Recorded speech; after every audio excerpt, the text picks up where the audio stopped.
Is the iPhone 7 worth buying in 2022? Well, in this video, we're going to find out. What's going on, everyone? This is Kevin here, and this is the iPhone 7. Now, the iPhone 7 was originally launched in September of 2016, so this phone now is over 5 years old, but despite that, the device still has the newest version of iOS. So this phone does have iOS 15, which at the time of me recording this video is the newest version of iOS out there, and it is very impressive that Apple provides support for this long of a period of time for their various devices, so I certainly do applaud them for that. So that is one reason why you might want to consider getting the iPhone 7, is because it still does have updated software from Apple. The second reason, of course, is to save some money, so you can buy this device used, renewed, refurbished, and you're going to be paying a fraction of what it was sold for when it was new. Now, of course, you are getting a pretty old form factor here, but the iPhone SE second generation still does feature this same design. So in many ways, you could be using this device now, and it would still look like you're using an iPhone that could have been sold this year brand new. So that's pretty interesting, and in general, goes to show how timeless this design apparently has been for Apple. Now, to take a look at the various deals being offered right now for this device, I will be linking to it in the video description. So if you do want to look more into it, you can take a look there. If not a problem either. But essentially with the iPhone 7, it was sold through carriers and then also factory unlocked. So this variant that I have of the phone is the factory unlocked version of the phone. Typically, if you do get an iPhone through a carrier and it is paid off, you do have the ability to unlock it. So certainly if your phone is locked in the sense that you can't use it with other carriers, you can only use it with your carrier, I would definitely reach out to that carrier to see if possibly they can unlock it, giving you the ability to use it on other carriers. But regardless of which route you end up taking, this is still a very capable smartphone. Of course, you're not getting 5G connectivity like you'd be getting with the iPhone 13, for example. You're also going to be getting a very small battery with this device as well at 1,960 milliamp hours. So having the small battery, and then also the fact that if the battery isn't brand new, it won't be working at 100% capacity, and then combining that with a lack of 5G connectivity, and of course also if you end up getting the device with 32 gigabytes of internal storage,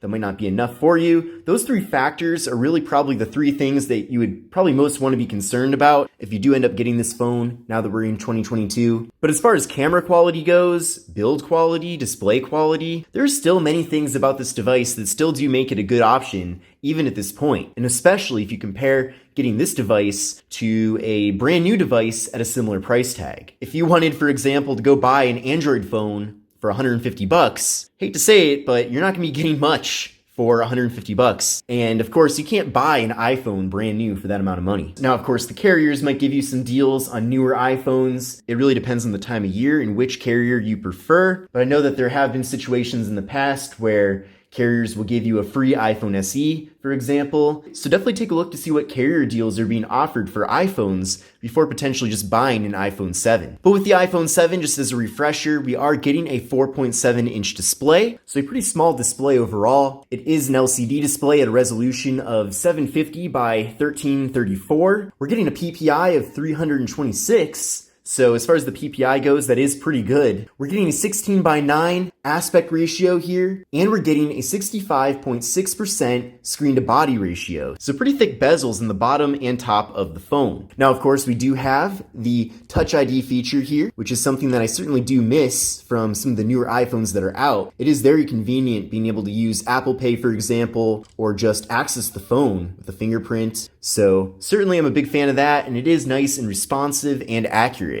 Now, the front-facing camera here with the device is 7 megapixels, but later on in the video, I'll show you the camera app and the rear camera quality as well. Now, this phone does come in a variety of different storage configurations. This one that I do have here is 32 gigabytes, and just like every iPhone since the beginning, there is no microSD card expansion, which is a bit unfortunate. Now, taking a look at the back of the device, we do have just one camera here, and it is a 12 megapixel rear camera. And keep in mind that with this phone, there is no portrait mode. So portrait mode was introduced with the iPhone 7 Plus, and the regular iPhone 7, which of course is this device, never got portrait mode. So if you do want portrait mode, you are gonna have to go for a different iPhone from this one. But if you don't care about that feature, you can still take pretty decent photos with the rear camera on the device. The quality that we're getting here is definitely comparable, if not better, than lower end Android prepaid phones that you'd be getting for under $200 anyway at this point. So again, that's the big question that you have to consider. Should you go for a very old flagship device like the iPhone 7 or a brand new budget phone? And in some ways, like the cameras for example, you're going to be getting better quality with the iPhone 7. Of course, it really depends on which particular device you're comparing it to, but in general, the cameras on this device have held up very well over the years. Now here's how things look through the front-facing camera on the phone, and again, certainly still very decent for a device that is 5 years old. Now as far as video recording goes, with this phone, you can actually record 4K video at 30 FPS with the rear camera, and then 1080p at 30 FPS with the front. So again, if you want a phone that can record in 4K video in this particular price range, which is a very low price range, of course, again, take a look and see what the current offers are for this phone right now, whether you get it new or used. But again, you're probably not gonna be able to find a very inexpensive budget Android device that can do 4K video. So if you do want 4K video and you don't wanna spend a whole lot of money, you're gonna have to go for a used flagship like this one, or even a used higher end Android phone as well. Now with the iPhone 7, we're getting 3 gigabytes of RAM and the Apple A10 Fusion processor. I did run a benchmark test using Geekbench 5, and here are the results I got from that test.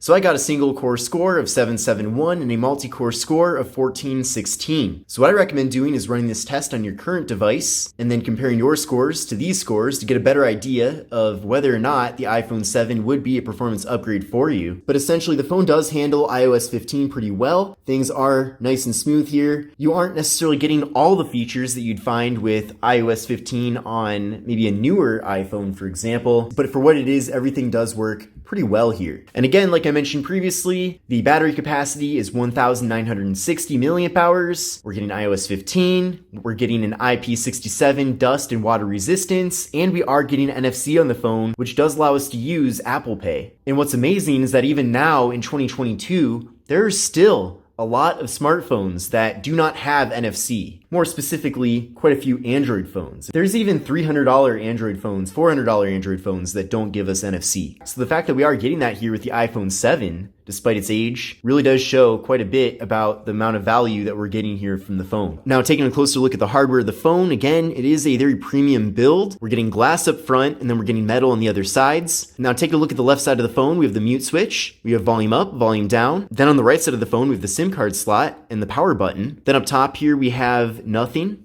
Then on the bottom of the phone, we have the speaker, microphone, and lightning port for charging and data transfer. And then on the back of the phone, we have the camera module, microphone, flash, Apple logo, and iPhone word mark. I'm also a big fan of this matte black finish on the device. I certainly wish they would bring this back to some of the newer iPhones that are out, but in general, I think it looks really nice. But I'm really curious to know what you think about the iPhone 7 in 2022. Clearly, there are quite a few drawbacks. Like I said, we're not getting a whole lot of storage here, especially if you do happen to pick up a 32 gigabyte variant of the phone. We're also getting a pretty small display here. We're getting pretty limited camera features, even though the actual photo and video quality from the phone is relatively decent. There's also no 5G support here with the phone, and we are getting a very small internal battery. So definitely a lot of downsides that you will want to consider. But if you really want to get an iPhone and you're not looking to spend too much money, and you're also not someone that uses your device too often, then the iPhone 7 still might be a really good option for you. But that's up for you to decide. But this is the iPhone 7 in 2022. Definitely curious to know what you think about the device. Let me know in the comment section below. But this is Kevin here, and I will see you in the next video.